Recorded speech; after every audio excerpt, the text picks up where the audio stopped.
High বন্ধুরা, আমার চ্যানেলে স্বাগত। আর আজকের আমি একটা মায়ের হাতের রেসিপি নিয়ে চলে এসেছি। এটা আমার মা কিন্তু মুসুরি ডালকে বেটে আর তারপর কিন্তু ঝোল করে। দেখো, এরকম গরমা গরম রেসিপি খুব সহজেই তোমরা বাড়িতে বানিয়ে নিতে পারবে, খুব কম খরচে, কম ইনগ্রিডিয়েন্টসে। চলো দেখে নেওয়া যাক কীভাবে আমরা মুসুরি ডালের বড়া দিয়ে ঝোল করব।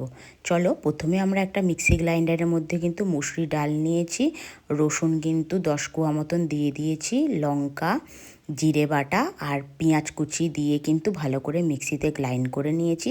বাটিতে কিন্তু আগে থেকে একটু কারি পাতাকে কুচিয়ে রেখেছিলাম, আর এর উপর দিয়েও কিন্তু ছড়িয়ে দেবো কিন্তু একটু কারি পাতা।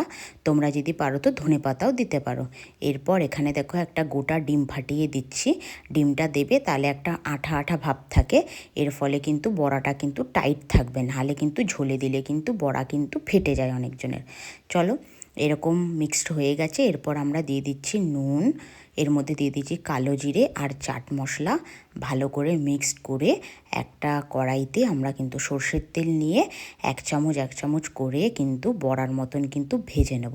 দেখো বন্ধুরা, হাতে আমরা কিন্তু করছি না, এরকমভাবে কিন্তু এক চামচ মতন নিয়ে পরিমাণ মতন কিন্তু বড়া মতন তৈরি করে নিয়েছি। এই দেখো, এই দিকে ভাজা হচ্ছে, অতক্ষণে আমরা আর একটা কড়াই বসিয়ে এতে দিয়ে দিচ্ছি কিন্তু পরিমাণ মতন একটুখানি সর্ষের তেল।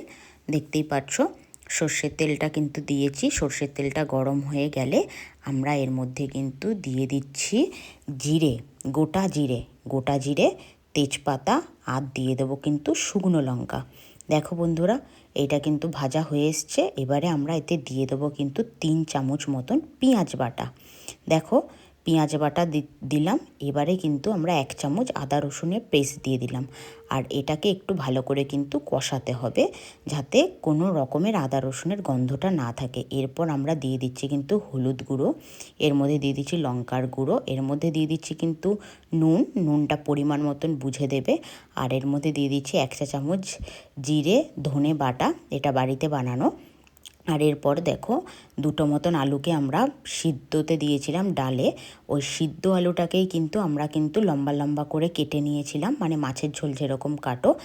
আর এই দিকে দেখো, আমাদের বড়াগুলো তো ভাজাই হয়ে যাচ্ছে, আর মা এইদিকে কিন্তু বড়াগুলোকে তুলছে, আর এতক্ষণে কিন্তু এইদিকে কিন্তু আমাদের কিন্তু কষানো হয়ে গেছে। এরপর কিন্তু গ্রাইন্ডারে যেটাতে আমরা ডাল বেটেছিলাম তাইটাই জল দিয়ে এতে কিন্তু গ্রেভিটাই দিয়ে দিলাম। একটুও কিন্তু ওয়েস্ট করা যাবে না বন্ধুরা।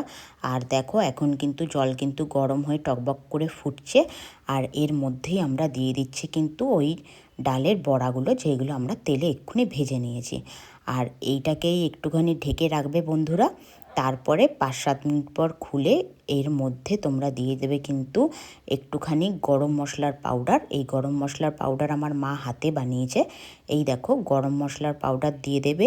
এর মধ্যে দিয়ে দেবে কিন্তু সামান্য পরিমাণে কিন্তু ঘি। আমার মা এখানে 1 চামচ মতন ঘি দিচ্ছে, আর গরমা গরম রেডি হয়ে যাবে ডালের বড়া। So enjoy.